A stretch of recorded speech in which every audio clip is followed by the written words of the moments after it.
I used to think there wasn't a sentence left in this life that could surprise me. Then my daughter said, "Dad, we're not expecting you this Thanksgiving." She said it softly, the way people do when they hope tone can soften truth. I was sitting on her new sofa, navy velvet, the kind of fabric that doesn't welcome work boots. The house smelled like cinnamon and candles.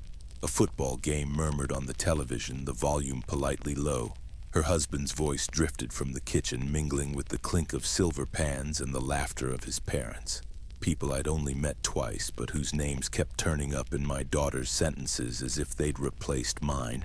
"Not expecting me?" I repeated, tasting each word.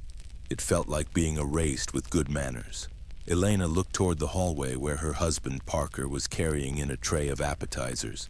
Tiny, fancy things balanced on toothpicks. His parents followed behind him, their smiles frozen when they saw me. The room had suddenly become smaller.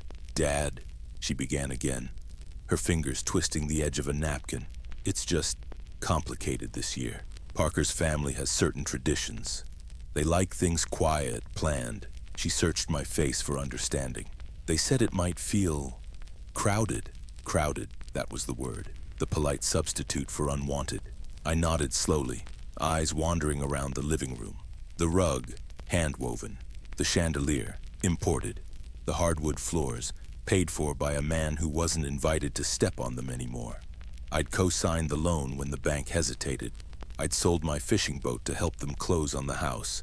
Every polished surface reflected a sacrifice that suddenly looked foolish. "Who asked me not to come?" I said quietly. "You or them?" Elena's lips parted, but the answer stalled somewhere behind her pride. "Dad, please don't make this harder." Harder. I wanted to laugh. Raising her alone after her mother died had been hard. Working weekends so she could finish college had been hard. Sitting here politely being told I didn't fit the aesthetic of their Thanksgiving. This was something else entirely. Parker cleared his throat. "Mr. Hale," he said, using that careful tone people reserve for dealing with customer complaints. "You're welcome any time, but my folks have certain customs. They're hosting this year. Smaller group, formal dinner, set seating.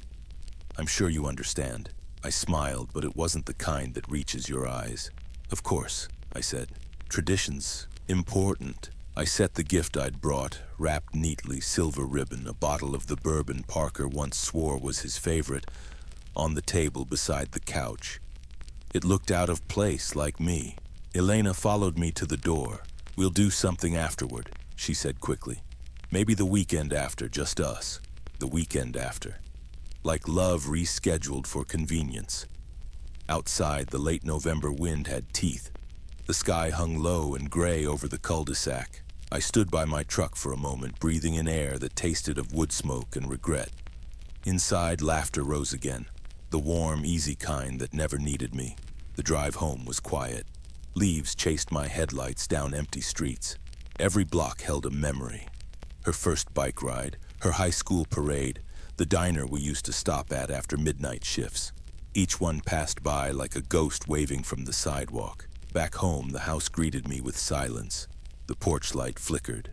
The kitchen clock ticked too loud. I hung my jacket, sat at the table, and stared at the stack of envelopes waiting to be paid. Water bill, property tax. And there, on top, the automatic transfer statement. Housing support every month, 5 years running. Her name, their address. I reached for my phone. "First National," the banker answered. "How can I help you tonight, Mr. Hale?" "I need to cancel an automatic transfer," I said. Effective immediately. There was typing on the other end. "You're sure, sir?" "It's been active since 2018. "I'm sure." When the line clicked off, the quiet in the house felt different. Lighter, cleaner. I poured myself coffee, black and strong, and sat by the window watching the neighborhood lights flicker against the early dark. Families gathering, tables filling, voices blending. Mine would stay empty this year, and maybe that was the lesson. I took out an old ledger from the drawer, the one I used to balance my contracting jobs. On the first page, I wrote a title in heavy pencil. "The Thanksgiving Account." Below it, a single line. "What you keep paying for, you keep teaching." Then I turned the page and began to list everything I'd ever given that wasn't appreciated. Not out of bitterness, but to finally keep score for myself. Some debts, I realized, are only settled when you stop collecting. I didn't sleep that night. The kind of rest that comes after betrayal doesn't exist. Your mind keeps marching through memories like soldiers refusing to stand down. By sunrise, my kitchen smelled of black coffee and old paper. The ledger sat open in front of me, its pages waiting like a confession booth. I started writing. 2018 down payment help, $12,000. That was the first line. I remembered the day she called, voice shaky with excitement. Dad, the bank said we're just a little short. A little short turned into my fishing boat, sold in a week. You'll get another someday, she'd said, kissing my cheek. I never did. 2019, car repair, $1,400. The same year Parker was between jobs. He'd pivoted careers, as he called it. I paid the mechanic, told Elena it was a gift. It wasn't. It was a patch on a sinking ship. 2020, home insurance add-on, $3,200.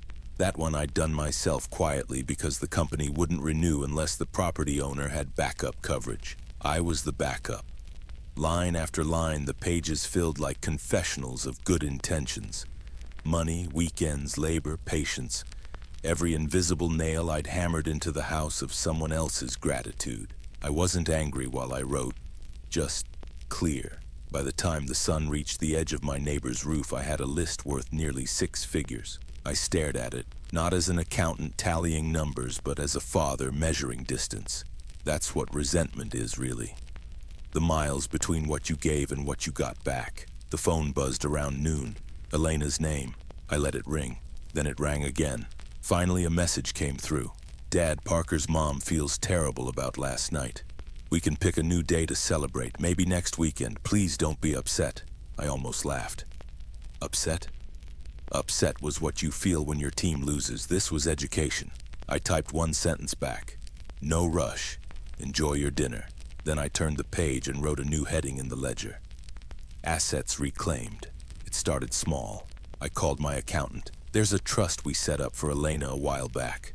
I said, freeze all distributions for now. Yes, indefinitely. Any reason? He asked. Because education isn't free. He chuckled softly, thinking it was a joke. I didn't correct him. That afternoon, I cleaned the garage.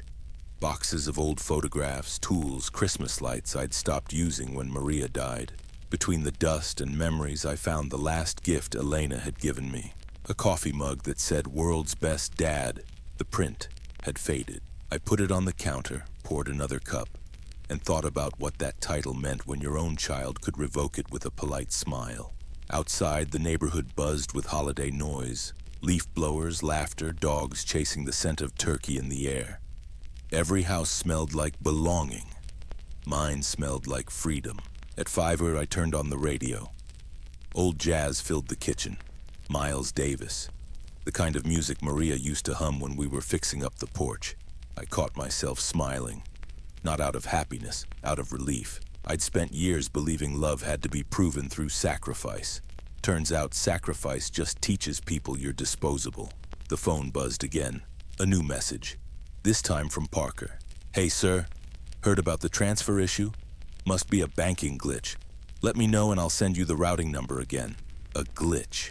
I poured a drink, something aged enough to understand pain, and texted back, no glitch, just balance. He didn't reply. The night stretched long, quiet, clean. I took the ledger to my desk and underlined the heading. Then for the first time in years, I added something under assets reclaimed. Peace of mind. Priceless. It wasn't meant as a joke. Before bed, I wrote one more note at the bottom of the page. Lesson 1. A father's kindness becomes invisible the moment it feels guaranteed. Outside, the world was wrapped in November frost. I watched my breath fog against the window and realized how light my chest felt without the weight of obligation pressing on it. Tomorrow they'd sit around a table I helped pay for, saying grace over food I indirectly funded. And they wouldn't even think of me. But that was fine.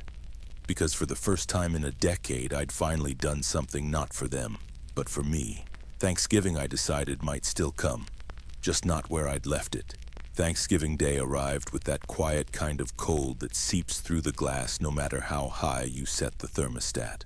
I woke early out of habit, not excitement. For 20 years, this morning had meant basting, carving, laughter echoing off the kitchen tiles. Now it was just the sound of the kettle and the radio, each trying to fill the silence the other left behind. Outside, the neighborhood smelled like roasted turkey and cinnamon. Cars lined driveways. Somewhere, kids were arguing about parade floats. I stood at the window and watched a young father across the street load a pie into his car. His little girl balanced a bowl of mashed potatoes with both hands, smiling like she was carrying treasure. That used to be us once. I made a single plate for myself. Ham, eggs, toast. Practical. No feasts, no leftovers. When I sat down, the empty chair across from me stared like an accusation. Maria's chair. She'd passed 8 Thanksgivings ago, but the habit of setting her place never left me. Today, though, I couldn't bring myself to do it. By mid-morning, my phone buzzed. A group text from Elena. Happy Thanksgiving. We're so grateful for all the love in our lives. A photo followed. Everyone around the table. Parker, his parents, their friends. The house looked like a magazine spread. Candles, gold-trimmed plates, a turkey so perfect it probably had its own PR agent. Elena stood at the far end, smiling, holding a glass of wine. My glass. The one Maria and I bought her for her first apartment. I stared at that picture until my eyes burned, not from anger, something quieter, a kind of mourning for the version of me who'd once believed generosity guaranteed belonging. I poured another cup of coffee and opened the ledger. The ink from last night had dried. Beneath assets reclaimed, I wrote, Thanksgiving Day, the first test of peace. Then, almost without planning to, I started a new section. Future investments. Not for Elena, not for Parker, not for anyone who confused help with obligation. This page was for me. I listed things I'd postponed for decades. Fixing the porch swing, repainting the shed, visiting the lake Maria loved, maybe even signing up for that woodworking class the hardware store kept advertising. The list grew until the ledger looked less like an audit and more like a promise. The afternoon stretched long and quiet. Around 3, I took a drive. The streets were almost empty, everyone tucked inside their celebrations. I passed the grocery store, where Elena once waited tables through college. I'd spent hours in that parking lot picking her up after closing shifts, proud every time she came out wearing that tired smile of someone earning her own way. Funny how you can watch someone work for independence only to realize later they learned dependence instead. I stopped by the cemetery. The air smelled of pine and frost. Maria's headstone had a thin layer of leaves, which I brushed away with my glove. Guess we're celebrating here this year, I said quietly. They've moved on to better tables. The wind picked up like a soft laugh through the branches. I took it as agreement. As I was leaving, the phone buzzed again. Elena calling this time. For a moment, I thought about ignoring it. Then I answered. Dad, she said, voice bright with forced cheer. Just wanted to say Happy Thanksgiving. You too, I said evenly. Dinner looks nice. She hesitated. You saw the picture? Hard to miss. I wish you were here. I let that hang. Sometimes silence says the truth better than words. She rushed to fill it. It's just complicated. You know how Parker's parents can be. They mean well. They always do, I said. Everyone who takes something from you means well. That's how they sleep at night. Dad, I'm not angry, sweetheart, I interrupted softly. Just awake. The line went quiet except for the faint clatter of dishes in her background. Will you come by tomorrow? She asked. We could have leftovers, just us. I thought about it, about walking into that house again, surrounded by furniture that still smelled of my sweat, pretending gratitude was the same as respect. Maybe, I said finally, if I'm free. After we hung up, I sat in the car and watched the sun dip behind the trees. The horizon burned orange, fading to gray. In the distance, fireworks from the city's parade cracked faintly through the cold air. I whispered to the empty seat beside me. First lessons learned, Maria. They had their dinner. I had my peace. Then I started the engine and drove home, ready to see what lesson tomorrow would bring. The morning after Thanksgiving felt quieter than usual, like the world was catching its breath after too much pretending. I woke up before the sun, made coffee, and sat by the window watching frost creep across the glass. The kind of morning where the silence feels earned. The phone stayed still on the counter, no missed calls, no new messages. I didn't expect any. People don't call the lesson they're supposed to learn. Instead, I opened the ledger again. The previous pages were filled with numbers, sacrifices, and all the things I'd let slip through my fingers. This new page was different. I titled it, Returns. Not financial, emotional, human. Underneath I wrote, every time you stop paying for someone else's comfort, you start earning your own. By mid-morning, I decided to get out of the house. The walls felt too familiar with my regrets. I drove to the lumber yard just outside town, a place I hadn't visited in years. The air smelled of cedar and dust, and for the first time in a long time, I felt like a customer instead of a caretaker. Building something? The clerk asked. Maybe a few things, I said. A porch swing, some shelves. Been putting it off. He smiled, the kind of smile men give each other when they recognize rebuilding. Good season for it. I loaded the boards myself. They were heavier than I remembered, but they felt right. Solid, honest work waiting to happen. Driving home, I passed a park where kids were playing flag football, bundled in layers, their laughter carrying across the cold air. Parents lined the sidelines with thermoses and blankets. I parked for a minute and just watched. There was a little girl wearing a red hat, chasing a ball too big for her, tripping, laughing, getting up again. Her dad clapped and ran beside her. It hit me then, not the bitterness, but the distance. Somewhere between paying other people's bills and forgiving too easily, I'd stopped cheering for my own life. I went home and started sanding the first board. The rhythm of it, the scrape, the dust, the scent of wood, felt like prayer. Hours passed before I noticed the phone buzzing. A voicemail, Elena's voice, soft and small. Dad, I saw your message last night. I didn't realize you'd stopped the transfer. Parker's kind of panicking. Can you please call me? We just need to talk. I stared at the phone, then went back to sanding. The second voicemail came an hour later. Dad, please. His mom's upset. She said the payment's due Monday. I know this is complicated, but could you just extend it a month? I shut off the sander and leaned against the workbench. Extend it. Like this was a contract with grace periods and penalty fees. No, this was a graduation. By sunset, I'd finished the swing seat and set it on the porch railing to dry. The sky was painted orange and steel gray. I poured myself a drink, sat on the step, and watched the light fade across the neighborhood. My phone buzzed again. This time a text from Parker. This is reckless, Dennis. You're hurting your own daughter over pride. I'll call the bank Monday and fix this. I read it twice, then typed back. You can't fix a lesson you haven't learned. I put the phone away and let the wind do the talking. Later that night, around 8, there was a knock at my door. I opened it to find my neighbor, Rosa, holding a plate covered in foil. Brought leftovers, she said. Made too much. She's been my neighbor for 20 years. Widowed, quiet, kind in the ways that count. Smells like turkey, I said. And peace offering, she smiled. You looked like someone who could use company.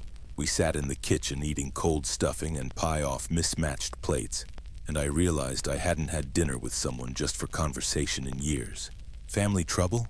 She asked gently. Not trouble, I said. Correction, she nodded.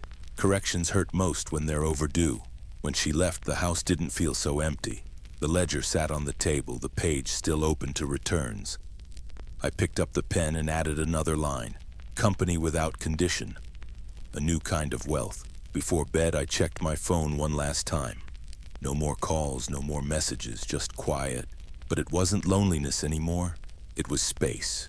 Room to rebuild. I turned off the lights, the swing frame visible through the window, and thought about how balance doesn't always come from revenge. Sometimes it comes from remembering your worth and daring to let others miss what they took for granted. Outside, the wind carried a few stray leaves across the yard. Each one landed exactly where it belonged. The next morning, the cold had settled in deep. The kind of November chill that seeps through your sleeves and reminds you winter doesn't care about your plans. I wrapped my hands around a mug of black coffee and stepped out onto the porch. The swing I'd built the day before hung still, its wood smooth and strong. I gave it a light push, watched it sway once, twice, then rest. The phone hadn't rung all morning. I figured that meant Parker was busy trying to convince the bank I was just being emotional. He didn't understand that emotions were finally the one thing I wasn't paying for anymore. Around noon, the mailman came by. "Morning, Mr. Flores," he said, handing me a small stack. Bills, flyers, and one letter with no return address. The handwriting was familiar. Elena's. Inside was a single sheet of lined paper. Her handwriting had always leaned forward like the words were hurrying to escape. "Dad, I don't know what's happening anymore. Parker's furious, Mom's worried, and I feel stuck in the middle of a storm I didn't create. I know you've been generous, more than generous, but please, I need to understand why you're doing this now. Why stop helping right before the holidays? It feels like you're punishing us. Love, Elena." I read it twice, then folded it neatly and placed it under my coffee mug so the wind wouldn't take it. Punishing. That wasn't the word I'd use. This wasn't punishment, it was preservation. By afternoon, the phone buzzed again. This time it wasn't Parker, it was the bank. The same loan officer I'd dealt with years ago, back when I'd taken the equity line to help them buy their dream house. "Mr. Flores," she said politely, "I just wanted to confirm you authorized the stop payment on the joint transfer." "I did. Well, there's some confusion on their end. They've contacted us directly, said it was a mistake." "It wasn't," I said. "It was overdue." She hesitated, then said quietly, "For what it's worth, sir, I think you're doing the right thing." I thanked her, and when I hung up, I realized I was smiling. Not because she agreed with me, but because it was the first time anyone had said "you're doing the right thing" in a long time. That evening, the sun dropped early, leaving the street bathed in gold that faded to gray. I made soup from scratch. Onions, carrots, and a few potatoes, nothing fancy, but it filled the house with warmth. The kind of warmth money couldn't buy. Halfway through dinner, the phone rang again. I let it buzz until the voicemail kicked in. Parker's voice filled the kitchen. "Dennis, listen. You've made your point, okay? But you're jeopardizing your daughter's stability. Do you really want her to spend Thanksgiving explaining to our friends that her father cut us off right before the mortgage was due? Don't do this to her, man. Don't make her choose. Choose." That word sat in the air like a challenge. When Maria was alive, she used to say choices reveal the heart. Parker's choice had always been convenience. Mine, for too long, had been guilt. I turned off the voicemail and went back to my soup. Later, just as I was washing dishes, headlights swept across my window. A car door slammed, then a knock. When I opened the door, Elena was standing there in a coat too thin for the weather. Her eyes were red. She looked smaller than I remembered. "Dad," she said softly, "can I come in?" I nodded and stepped aside. She took off her gloves, rubbing her hands together for warmth. "Parker doesn't know I'm here," she said. "He's been yelling since this morning. I just needed to see you." I poured her tea and waited. She sat down at the kitchen table, eyes tracing the lines in the wood. "You really stopped it, didn't you?" "Yes." "Because of me?" "Because I was disappearing," I said. Piece by piece. Every check, every favor, every apology. I started to forget what being a father felt like, and started feeling like a wallet instead. Her eyes filled with tears. "I never meant for it to get this far. I thought I was keeping peace between you and him." "I know," I said gently, "but peace built on silence doesn't last. You can't make peace by pretending you're not bleeding." She nodded, wiping her cheeks. "He said you're trying to humiliate us." "I'm trying to teach both of us something," I said. "Boundaries don't mean absence. They mean respect." For a long while, neither of us spoke. The only sound was the wind outside pressing against the window. Finally, she whispered, "I miss Mom." "So do I," I said. "Every day." Elena reached across the table and placed her hand on mine. It was cold, trembling slightly. "I think she'd be proud of you for stopping." That caught me off guard. "Why?" "Because you finally remembered you matter too." We sat there until the tea went cold. When she left, I watched her taillights fade into the dark, and for the first time in years, I didn't feel like the one left behind. Inside, I wrote one more line in my ledger. "Love isn't measured by how much you give away. It's proven by what you refuse to lose." 2 days later, a headline caught my eye while I stood in line at the grocery store. "Local contractor cancels support for son-in-law. Sparks family drama ahead of Thanksgiving." The photo underneath was old. One of me shaking hands at a charity event from years ago. I didn't need to read the article to know whose fingerprints were on it. Parker's pride had gone public. When I got home, I made coffee and read it through anyway. The story painted me as the bitter father who'd sabotaged his daughter's stability. No mention of the 5 years of support or the countless bills paid in silence. No context, no truth, just a narrative polished for sympathy. My phone buzzed minutes later. Rosa again. You okay? She asked when I answered. I'm fine, I said. People tell stories when they're afraid of the truth. I just didn't expect mine to make the news. You want me to come by? No, I said. Tonight I think I need to sit with it. After we hung up, I walked to my desk and pulled out the folder where I'd kept every statement, every proof of payment, every transfer slip. I wasn't a man who liked revenge, but I believed in records. I opened my laptop, typed a short post on my private social account, and attached one photo, the first page of my ledger. The one that said debt of love, 5 years long. No bitterness, no rant, just words that spoke plainly. When you stop paying for someone else's comfort, you start earning your own peace. Some lessons come with a receipt. I didn't tag anyone. I didn't need to. By evening, there were dozens of comments. Neighbors, old co-workers, even a few strangers saying things like, "You did what most people are too afraid to do. Good for you, Dennis. Boundaries aren't cruelty, they're survival." And then, one comment that stood out from a name I hadn't seen in years, Michael R. "You always taught us to do the right thing, Mr. Flores. Looks like you're still teaching." I hadn't realized how much I needed to read that until I did. The next day, a reporter called. "Mr. Flores, we'd like your side of the story for a follow-up piece." I said no. Not because I didn't have a side, but because the truth doesn't always need an audience. It just needs to live quietly in the open air until it starts to heal. That night, I sat on the porch swing again. The boards creaked softly under my weight. The air smelled of pine and smoke from distant chimneys. Across the street, families hung wreaths on their doors, laughter spilling from open windows. Rosa walked over with her scarf pulled tight around her neck. "You're famous now," she teased. "Infamous," I said with a grin. "Big difference." She laughed, setting down a small thermos.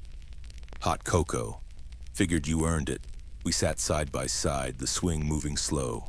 "Do you regret it?" she asked finally. "No," I said. "I regret how long it took me to get here." She nodded. "Sometimes doing the right thing doesn't feel like victory, just quiet." "That's the best kind," I said. When she left, I stayed outside a while longer. The stars were faint, but they were there, steady and stubborn.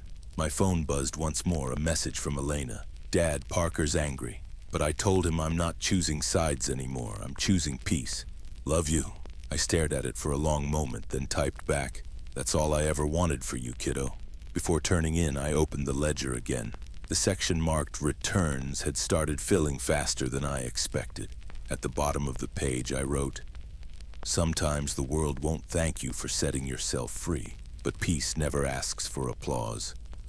Outside, the wind picked up, carrying the smell of snow. For the first time in years, I hoped it would come. A clean slate, a new season. A quiet that didn't feel empty but earned. The Sunday after the article ran, I was out on the porch fixing the last slat on the swing when I saw a familiar car pull up. The engine idled longer than it needed to, like the driver was debating whether to stay or flee. When the door finally opened, Parker stepped out. He wasn't dressed like his usual polished self. No blazer, no perfect hair, just a man who looked tired, rumpled, and out of arguments. He stood at the gate for a while, then walked up the path. "You've got half the town talking," he said, trying for humor but landing somewhere closer to defeat. "Let them," I replied. Truth echoes louder than gossip. He shoved his hands into his coat pockets. "You embarrassed me, Dennis. You embarrassed Elena." "I corrected a mistake," I said. "Big difference." He sighed, shaking his head. "You think cutting us off was noble? You think making me look like a leech helps anyone?" "No," I said evenly. "But pretending it wasn't true would have helped you keep living the lie. I'm done financing illusions." He leaned against the porch railing, staring at the ground. "You know, when I met Elena, I promised her I'd give her a better life than she had growing up. I meant it." "I believe you," I said. But somewhere along the way, better turned into borrowed. That hit him. He didn't reply right away. The swing creaked between us like a clock marking each unspoken second. Finally, he said, "They're threatening foreclosure." "I know." He looked up sharply. "You know?" "Yes. The letters come to my address, too."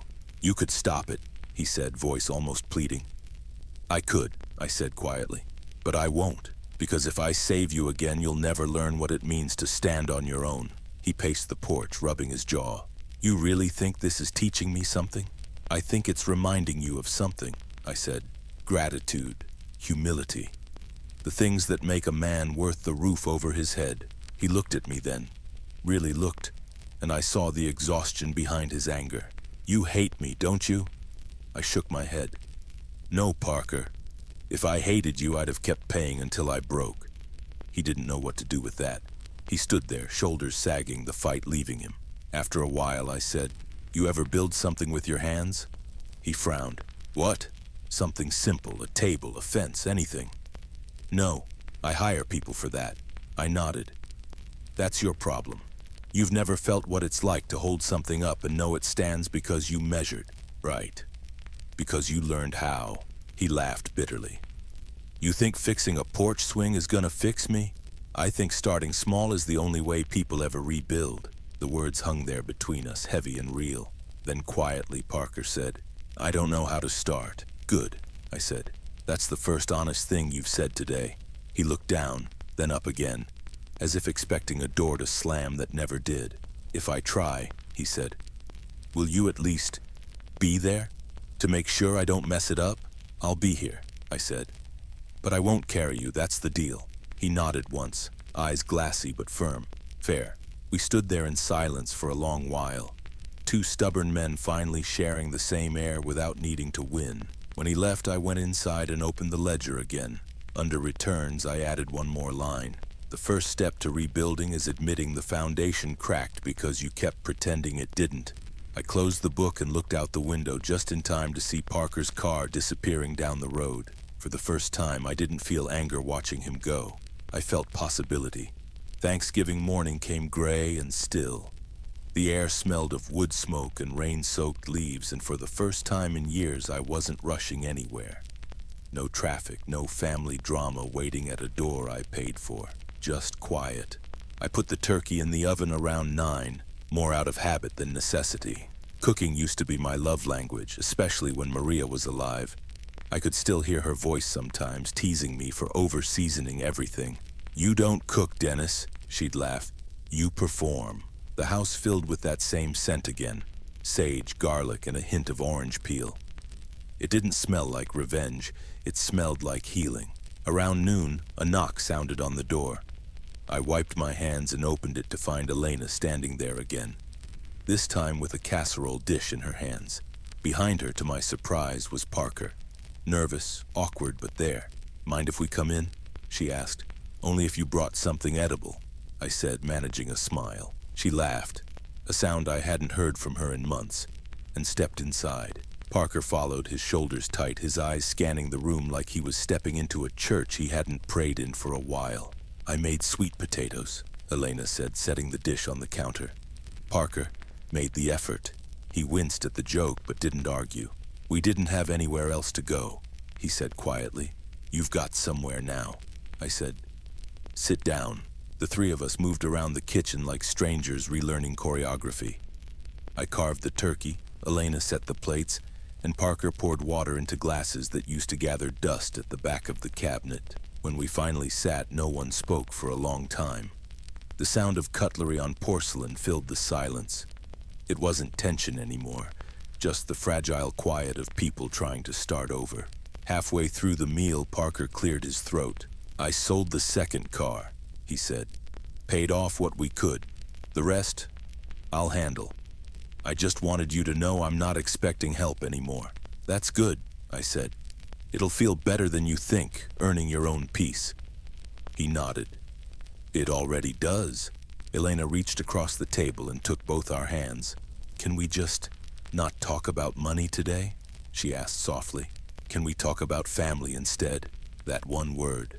Family hung in the air like something fragile finally being returned. So we did. We talked about Maria, about old neighbors, about the way Spokane winters used to shut the whole town down when we were younger. We laughed at small things, and for a few hours it almost felt normal. After dessert, I stepped outside for air. The sky had turned pale blue, the clouds breaking apart like an old wound finally scabbing over. From inside, I could hear them washing dishes, talking quietly. Rosa crossed the street just then, waving with a small smile. "Full house today, huh?" "Something like that," I said. "Feels strange? Feels right?" She nodded. "You earned it, Dennis." When she left, I looked back through the window. Elena was drying plates. Parker was putting leftovers into containers. They didn't see me watching, but I didn't need them to. I went back inside and pulled out my ledger one last time. The final page was blank except for the word I wrote at the top, balance. Underneath it, I added, "Forgiveness isn't giving back what was taken.